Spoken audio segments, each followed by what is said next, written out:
The San Francisco 49ers just got two huge advantages, and they really need it. They need everything to go right in the final stages of the season to get anything more than the regular season games. But I'm all about get right football. I'm all about playing good football. In today's video, I've got good news for those of you that like to see good football. If you're new here, I'm Nate. I make daily 49ers content. Please subscribe if that's what you're looking for. But if I were to ask you before the season started, who are going to be the best rookies this season? Before the season started, what would you say? Who are going to be the best rookies this season? Caleb Williams?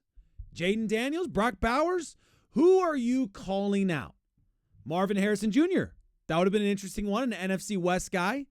Cooper DeJean, Malik Neighbors. Who's the guy that you're like, oh yeah, that guy, and that guy for sure.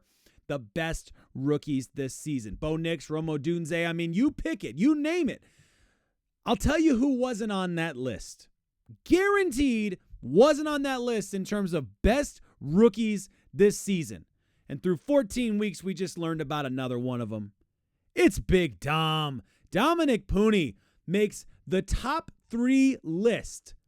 Guys, the top 3 list for best rookies now through week 14. Nobody would have picked before the season that third rounder Dominick Puni, through 14 weeks of NFL football, would start every single one of those games and be ranked in the top 3.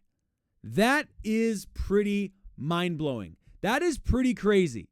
And Dominick Puni, my friends, we've had a ton of injuries in training camp, and that played to an opportunity for him. But give him all the credit in the world for taking his opportunity, because Dominick Puni has been better than advertised.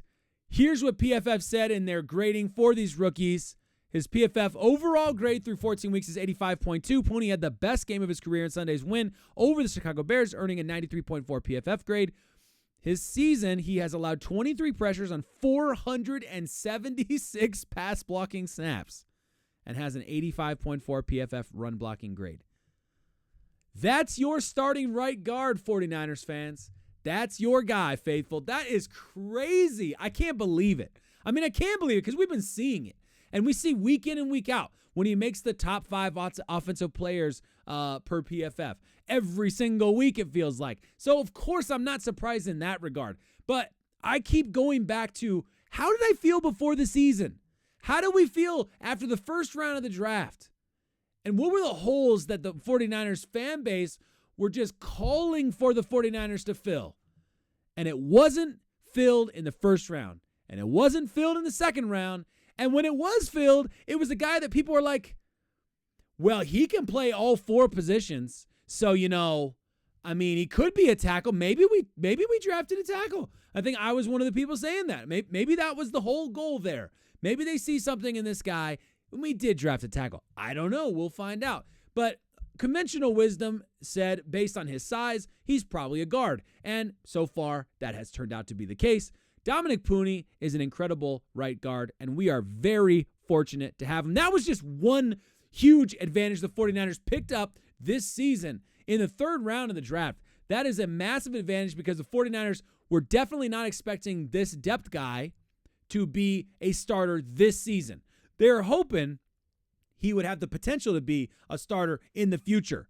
And they were looking at potentially, hey, we'll see what happens with injuries on the offensive line. We'll probably get a few looks at him, but that's kind of how it felt before the season started. And now you're looking at a situation where you've got multiple offensive linemen that are up for free agency, and this is definitely a huge advantage going into that situation, having a solid, guaranteed, that's my guy. That's my guy. And you love it. You absolutely love it. The second huge advantage comes down to this roster construction. This little situation we're in where we've got all these rookies balling out. Dominick Puni is just one of many guys. Malik Mustafa, a starting safety next to Hufanga. I mean, how about that? And I would not have projected that before the season started. I would have projected Jair Brown next to Hufanga. There's Malik Mustafa playing this weekend against the Hufanga when he's back healthy. That's crazy. Now, there are a bunch of rookies. They're all playing really, really well. I think we have a couple that we'd like to see more out of and yada, yada, yada. But forget about that for a second. They're rookies. Rookies are rookies. You expect them to be rookies. What about this star-studded roster? What about the number of times we've had the conversation, how are the 49ers going to keep all these guys around? And what did we do to the Super Bowl window and all of that kind of stuff? Because the negative energy is we messed up our Super Bowl window. Last year was our shot. We're never getting it again. And we have to pay all these guys, which means the roster's going to explode. We're not going to be able to sign everybody. And then before you know it, we're not as good as we once were, right? That's the fear. That's what everyone's been saying all season long. That's been the thing. Well, the 49ers made a move today that on the surface of it is just like, hey, that's good business. But I think underlying that, undergirding that decision is really smart management. We have to give some massive credit to the front office. The 49ers are very good at business. They are very, very good at business. What am I talking about? I'm talking about this guy. You're not surprised to see him. Javon Hargrave, and I'm talking about that Eagles Javon Hargrave. I'm not talking about the 49ers Javon Hargrave that we have not yet seen play to his potential. I'm talking about that Eagles guy, that 2022 Javon Hargrave, who had 60-plus tackles, 36 solo tackles, and 11 sacks. That's the guy that putting that pressure on through the middle. That's the guy I'm thinking of, right? And this Javon Hargrave, I'm sure you saw the news about it today. The news basically coming out that the 49ers have executed a pay cut on Javon Hargrave's non-guaranteed base salary in 2024. This is not the typical convert salary to bonus restructure. When most contracts are signed, we say a team has an out after a certain year. That's when the guaranteed money ends. For Hargrave, that's after this season. So the 49ers have had this maneuverability all along. They aren't just pushing money forward. Okay, that's helpful. Thank you, Lombardi, for that one. He elaborates. There'd always been an out in Javon Hargrave's 49ers contract after 2024. The guaranteed money was scheduled for base salaries in 23 and 24 or bonuses. 2025 base of $19.9 million was not guaranteed. So San Francisco had liberty to lower it to $2.1 million, the veteran minimum, saving $17.8 million on the 2025 cap. This is, again, on the surface, it's a simple, good business move. But the 49ers have made a lot of moves like this.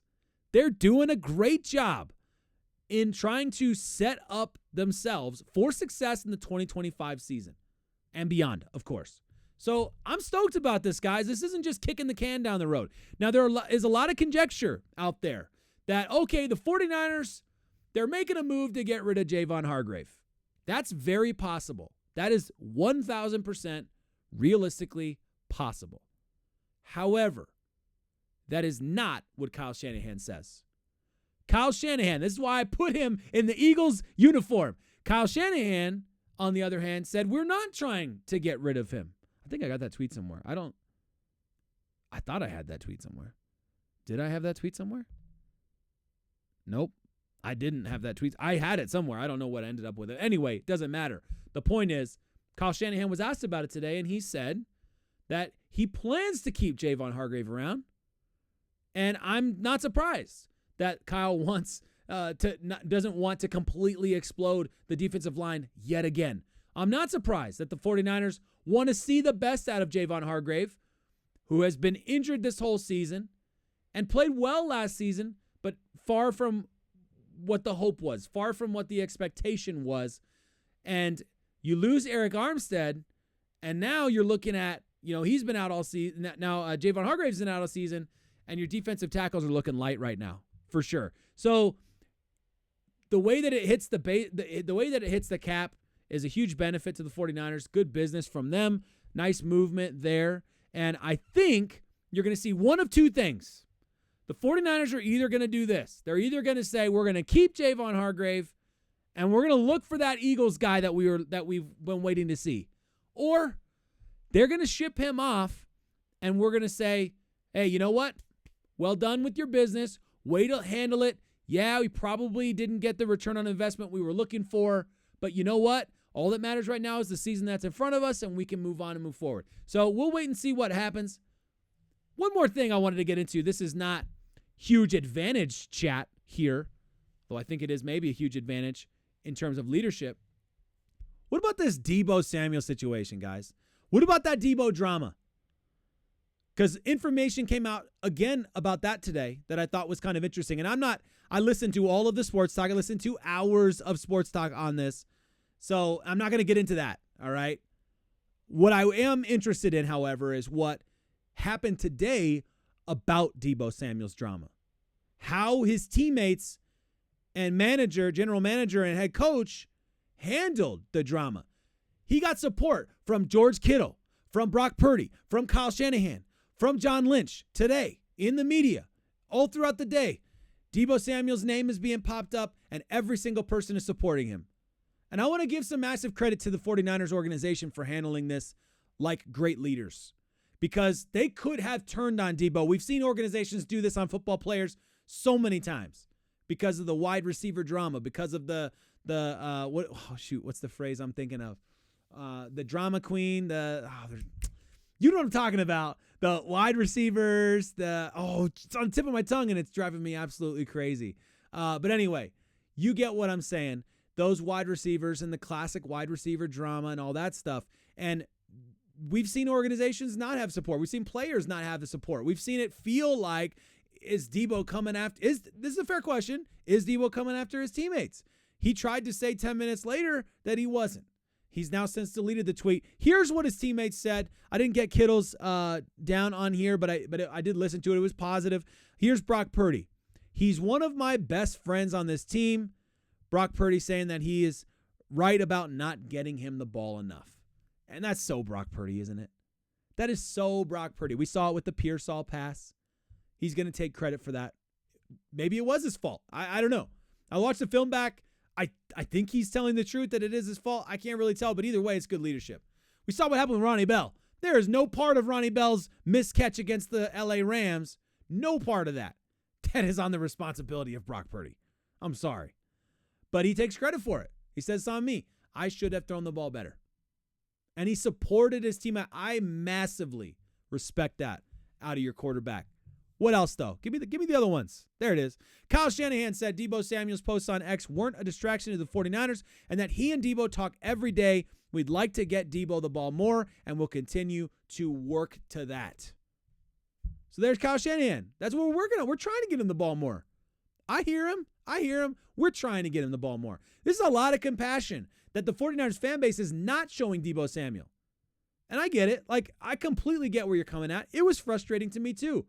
I felt like, come on, man. Like, you're getting the ball a lot. You're getting a lot of touches.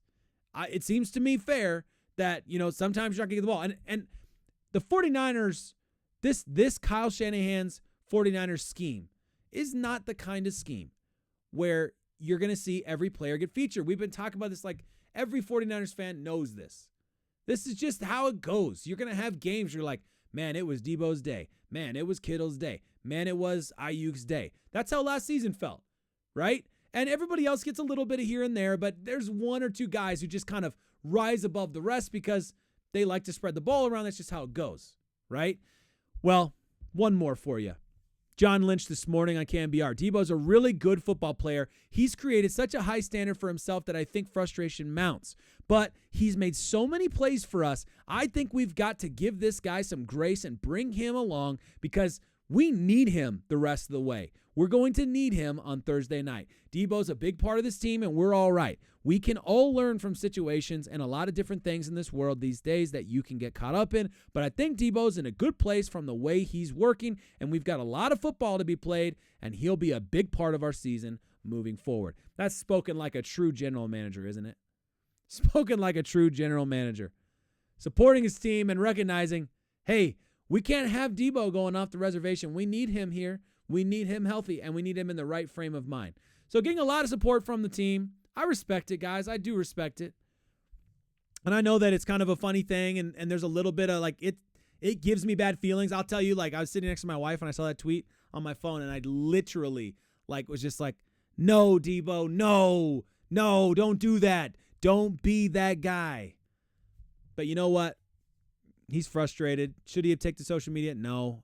Nobody did say that they were cool with that particular aspect of it, right? But you recognize like it's a part of and those of you older generations that like I remember days when we didn't have social media, right? Like we don't totally get that feeling. We don't totally get have an understanding for what it's like to grow up with it and not have anything but it. So I don't know. Maybe that's part of it. I couldn't tell you. But what I can say is I'm stoked that the team is sticking around him, doing the right thing, handling it the right way, handling, whatever negative conversations are being had, they're happening behind closed doors, in private. I love to hear Kyle Shanahan is talking to him every single day. I like that they want to get the ball to him. He has not been the Deebo Samuel that we've been waiting for all season long to be the Deebo Samuel of old. He's had a couple good games, actually, earlier on in the season where he felt like the Deebo Samuel of old. But the bottom line is, I think the defense is very wise to Deebo Samuel in the backfield. I think those plays are just so obvious. So obvious. I mean, I'm sure you're like me, and you see him in the backfield, and the first thing you say is, they're going to see it coming. They're going to see, here it goes. Here it comes. And, it just feels that way. It's amazing to me. But you know what? I think about that play to Isaac Guerendo in the slot yesterday or 2 days ago, 3 days ago, whatever it is. I think about that play to Isaac Guerendo, and I think that was a Deebo play. That was a Deebo play. Now, I get it. It was in the slot, different situation maybe. But that was the kind of play where you get Deebo in space, get him the ball in space where he has time to actually turn and look and start to carve out some yardage, right? That's where that yak comes from. And, yes, sometimes he used to be able to just like make a guy miss in right after catching the ball. Make a guy miss, boom, right? We'll wait to see if that same Deebo comes back. But I think that there's still some value for Deebo on this team. I still think that his versatility does have a value. And I do think that it's also 100% fair to say you can't expect to always get targets. Some games are just going to not go your way. And honestly, like I'm watching this game and I'm saying, we should throw to Kittle more. I believe I tweeted before the game, we should throw it to 12 times. It's like, target that guy 12 times. Jeez Louise. He gets 6 out of 6 and he goes 150 yards. So it's hard, to be like, yeah, Deebo, you need more targets. And I'm looking at Kittle and I'm like, dude, he can do no wrong today. He keeps ending up in space. And you go through your reads, and you see Kittle's right where you want him to be, and you throw the ball, and he catches it, and he goes and gets a bunch of yards after the catch, and he breaks tackles. And why would you throw it to anybody else? And I would like to see Deebo Samuel, like in my heart of hearts, I'm like, come on, man. Like, I want to see you just accepting it. I want to see you out there just like, hey, we got to win. I'm happy with the win. We got to win. I don't need any drama right now. I need the 49ers to be focused and have their heads in the right places. And hopefully, it's all going to be good moving forward. Hopefully, those 49ers are going to go up against those LA Rams in 2 days. And I'm hoping that we're going to see a different result than we saw several weeks ago. That's going to be critical to me. Let me know what you think in the comments. As always, very much appreciate it.